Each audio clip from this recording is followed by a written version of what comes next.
Hello everyone, welcome to my channel Easy Way SR. आज की video में हम स्टडी करेंगे difference between distance and displacement. तो लेक्चर स्टार्ट करने से पहले मेरी आप सभी से रिक्वेस्ट है, अगर आप मेरे चैनल पे नए हैं तो मेरे चैनल को सब्सक्राइब करें। देखो, ये डिस्टेंस और डिस्प्लेसमेंट क्या होता है मैं आपको इसके बारे में डिटेल में बताऊंगी। अगर फिर भी आपकी इस टॉपिक से रिलेटेड कुछ भी प्रॉब्लम है तो आप कमेंट बॉक्स में अपनी प्रॉब्लम को पूछ सकते हो। देखो, डिस्टेंस क्या होता है, डिस्टेंस और डिस्प्लेसमेंट दोनों का मीनिंग तो सेम सा ही लगता है हमें कि दूरी ही होती है, ठीक है। तो लेकिन इसमें फिर भी डिफरेंस है और वो डिफरेंस आज मैं आपको बताऊंगी। डिस्टेंस क्या होता है? The total length of path covered by body in any given time interval is called distance. भी जो डिस्टेंस होता है ना, वो क्या होती है? टोटल लेंथ होती है उस पाथ की जो डिस्टेंस कवर्ड किया एक मूविंग ऑब्जेक्ट ने, मूविंग बॉडी ने, ठीक है।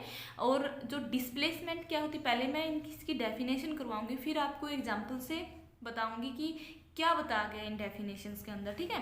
देखो, डिस्प्लेसमेंट क्या होती है? The shortest distance travelled by a moving body between initial and final point of a straight line motion in a definite direction is called displacement. देखो, डिस्प्लेसमेंट क्या होता है? सब जो छोटे से छोटा रास्ता होता है ना, जो कोई भी मूविंग बॉडी डिस्टेंस को कवर्ड करती है बाय ए शॉर्ट लेंथ, ठीक है। डिस्प्लेसमेंट होता है सबसे छोटा रास्ता जो क्या है, मूविंग बॉडी ने कवर किया है, ठीक है। या हम बोल सकते हैं इनिशियल और फाइनल पोजीशन के बीच का जो शॉर्टेस्ट डिस्टेंस है वही क्या होती है, डिस्प्लेसमेंट होती है। और ये क्या होती है, एक स्ट्रेट लाइन मोशन होता है, ठीक है। जिसे मैं अब आपको एक एग्जाम्पल से करवाऊंगी। देखो, जैसे कि एक ए पोजीशन यहाँ पे है, ये है इनिशियल पोजीशन, ठीक है, इनिशियल पोजीशन।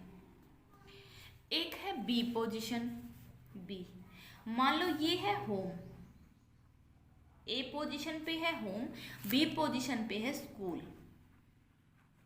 भी कोई भी विद्यार्थी है, एक तो गया है अपने इनिशियल पोजीशन से स्ट्रेट लाइन स्कूल, जो फाइनल पोजीशन है बी, ठीक है। मान लो एक तो रास्ता ये है भी घर से स्कूल जाने का एक स्ट्रेट लाइन, और एक रास्ता ये है, ऐसे भी जा सकते हैं, ऐसे भी जा सकते हैं, ऐसे भी जा सकते हैं, ठीक है। तो अब देखो, इसमें मैं डिस्टेंस और डिस्प्लेसमेंट को कवर करवाऊंगी। जो ये स्ट्रेट लाइन मोशन है यहाँ पे, जो ये शॉर्टेस्ट डिस्टेंस है, ये तो क्या होता है, डिस्प्लेसमेंट। क्या होता है ये, डिस्प्लेसमेंट। क्योंकि डिस्प्लेसमेंट में बोला ही क्या है, shortest distance travelled by a moving body between initial and final points, ठीक है। देखो, ये शॉर्टेस्ट डिस्टेंस है जो कवर्ड किया है मूविंग बॉडी ने, या फिर हम बोल सकते हैं covered by moving body initial and final points, ठीक है। तो ये एक स्ट्रेट लाइन मोशन था। लेकिन डिस्टेंस क्या था, टोटल लेंथ थी। वो डिपेंड करता है कि जो मूविंग बॉडी है उसने कौन सा पाथ क्या लिया है, फॉलो किया है, ठीक है, अपने इनिशियल पॉइंट से फाइनल पॉइंट पे जाने के लिए। जैसे एक तो रास्ता ये है जो मैं बी बता रही हूँ, एक क्या हुआ है और एक क्या है, आर है, ठीक है।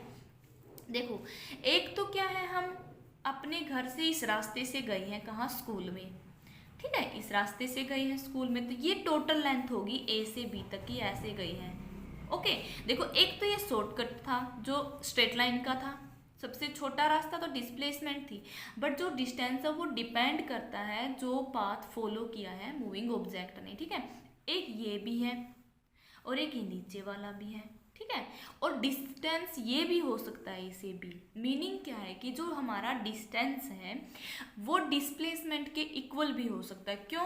क्योंकि जो ए वाला, ए के ऊपर कोई ऑब्जेक्ट है, मूविंग बॉडी है, वो इस रास्ते से भी तो जा सकती है बी के ऊपर, वो ऊपर वाले रास्ते से भी जा सकती है, नीचे वाले रास्तों से भी जा सकती है। बट डिस्प्लेसमेंट क्या होती है, जो स्ट्रेट लाइन मोशन होता है, शॉर्टेस्ट डिस्टेंस होता है between initial and final points, ठीक है। तो ये डेफिनेशन थी। अब मैं आपको इसके डिफरेंस करवाऊंगी और जो इनके बीच में डिफरेंस है उन हर पॉइंट को अच्छे से समझाऊंगी। उम्मीद है कि आपको ये समझ में आ गया होगा कि डिस्टेंस क्या है, the total length of path covered by body in any given interval of time is called distance की। जैसे कि ये वाला है, ये टोटल पाथ है, ओके। और डिस्प्लेसमेंट क्या है, the shortest distance travelled by a moving body between initial and final points. जैसे ये शॉर्टेस्ट डिस्टेंस है जो कवर किया है मूविंग बॉडी ने between initial and final points, okay. तो देखो, और ये क्या होता है, एक स्ट्रेट लाइन मोशन है, डेफिनेट डायरेक्शन, क्योंकि ए से बी है। लेकिन देखो जो डिस्टेंस उसकी कोई भी डेफिनेट डायरेक्शन नहीं, क्योंकि ये ऐसे ऐसे क्या है, चेंज हो रही है हर बार इसकी डायरेक्शन, बट ए से बी गया तो इसकी स्ट्रेट लाइन की एक डेफिनेट डायरेक्शन है, ठीक है। तो अब मैं आपको एक डिफरेंस करवाऊंगी। देखो फर्स्ट पॉइंट क्या है, it is the actual length of path covered by moving object, जो मैंने अभी आपको करवाया जैसे ए से बी पे गए थे, ठीक है। It is the least distance between the initial and final position of the object, अभी मैंने ये करवाई है। देखो it is a scalar quantity. Scalar quantity क्यों आई है, क्योंकि मैं अभी आपको बताया था कि डिस्टेंस की कोई भी डेफिनेट डायरेक्शन नहीं होती है। जैसे कि डायग्राम में दिखाऊं मैं, ए पोजीशन पे होम है जो इनिशियल पोजीशन है, और बी पोजीशन पे स्कूल है।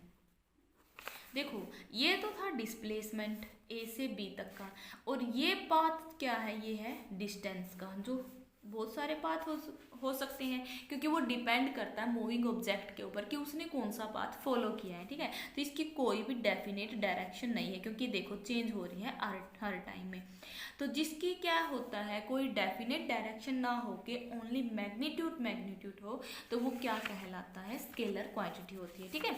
बट जो डिस्प्लेसमेंट थी वो वेक्टर क्वांटिटी, क्यों, वेक्टर क्वांटिटी में मैग्नीट्यूड भी होता है और डायरेक्शन भी होता है। जैसे ए से बी एक स्ट्रेट लाइन मोशन है ये, ठीक है, ए से बी स्ट्रेट लाइन मोशन, इसलिए क्या है, वेक्टर क्वांटिटी है, ओके। थर्ड पॉइंट देखो, distance travel by a moving body can not be negative और जीरो।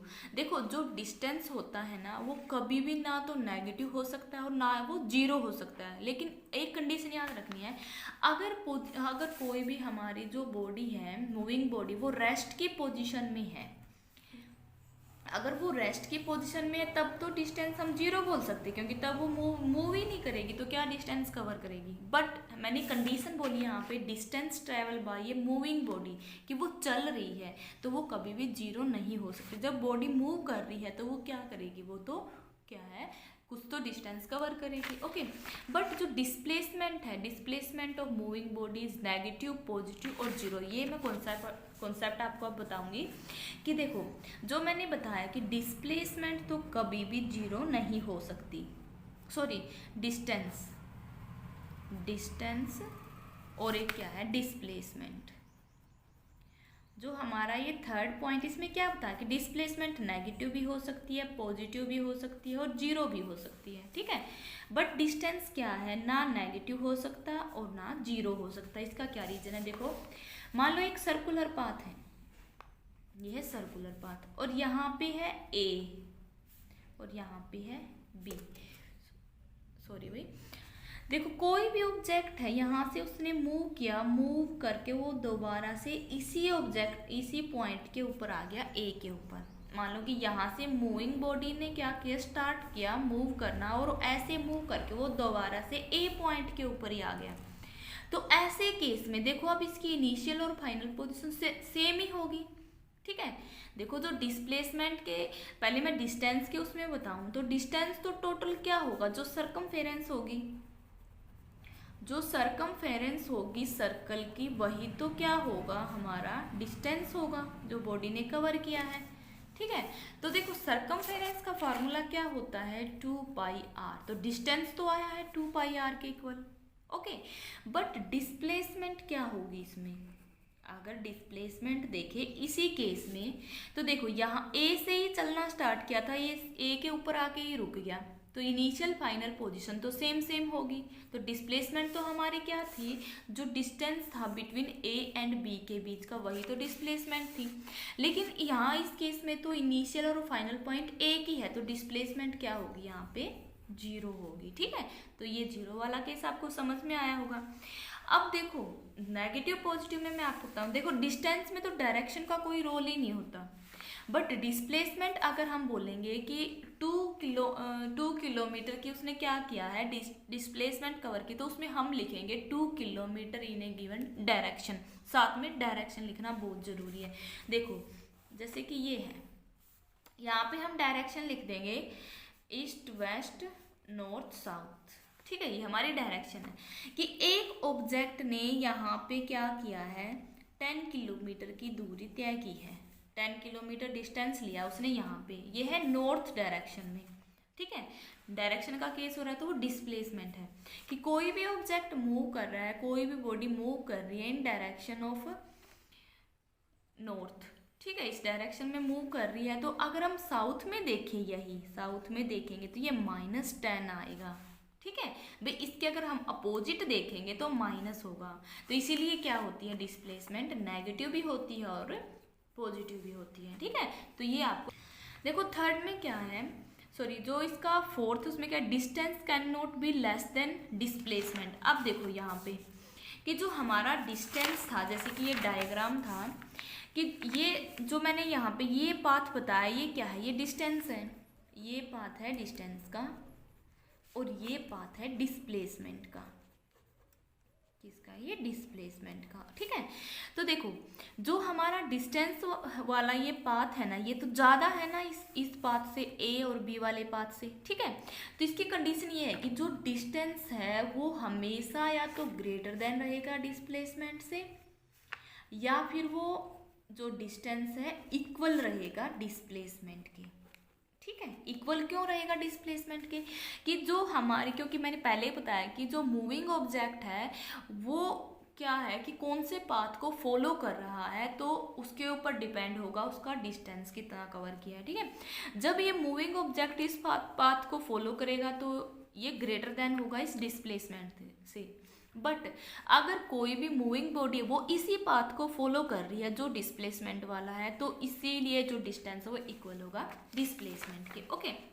तो देखो डिस्प्लेसमेंट लेस देन और इक्वल टू डिस्टेंस, ठीक है। हम बोल सकते हैं कि जो हमारा डिस्टेंस है वो तो ग्रेटर देन होता है डिस्प्लेसमेंट से, कभी भी लेस देन नहीं होगा लेकिन उसके इक्वल हो सकता है, और जो डिस्प्लेसमेंट है वो लेस देन होती है और इक्वल होती है डिस्टेंस के, ठीक है। ये पॉइंट भी आपको समझ में आया होगा। जो एसआई यूनिट होती है, डिस्टेंस की भी मीटर होती है और डिस्प्लेसमेंट की भी मीटर होती है, बट इसमें हम साथ में डायरेक्शन लिख देते हैं, ठीक है। तो देखो जो हमारा डिस्टेंस है वो डिपेंड करता है, देखो distance depend upon the path, it changes according to the path taken by the body, ठीक है। तो देखो क्या बता गया इस पॉइंट में कि जो हमारा डिस्टेंस होता है ना वो डिपेंड करता है पाथ के ऊपर, कि बॉडी ने कौन सा पाथ फॉलो किया है। कि जैसे कि एक ये ए पाथ है, एक ये पाथ है, एक ये, तीन है यहाँ पे रास्ते। इसने कहा कि जो डिस्टेंस होता है ना वो डिपेंड करेगा इन पाथ के ऊपर कि बॉडी ने कौन से पाथ को चूज किया है, ठीक है, कौन से पाथ को फॉलो किया। अगर वो ए से बी पे जाएगा इस पाथ से तो तब डिस्टेंस की वैल्यू अलग होगी, अगर वो सेकंड वाले इस पाथ से जाएगा तब अलग होगी, अगर थर्ड वाले पाथ से जाएगा तब अलग होगी, ठीक है। But displacement does not depend upon the path and it depends upon initial and final position of the object, ठीक है। बट जो डिस्प्लेसमेंट है वो पाथ के ऊपर डिपेंड नहीं करेगी, क्योंकि इसका तो एक ही है यही स्ट्रेट लाइन वाला, ये डिपेंड करती है इनिशियल और फाइनल पोजीशन जो ऑब्जेक्ट की है उसके ऊपर, ठीक है। तो ये डिफरेंसेस थे डिस्टेंस और डिस्प्लेसमेंट में। उम्मीद है कि आपको ये टॉपिक अच्छे से समझ में आया होगा। अगर ये वीडियो आपको हेल्पफुल लगी तो लाइक कीजिए, अपने फ्रेंड को शेयर कीजिए, बेल आइकन के बटन को प्रेस कीजिए ताकि मैं आगे और नई वीडियो लेके आऊँ, उसकी नोटिफिकेशन आपको मिलती रहे। मेरे चैनल को सब्सक्राइब जरूर करें। Thanks for watching this video.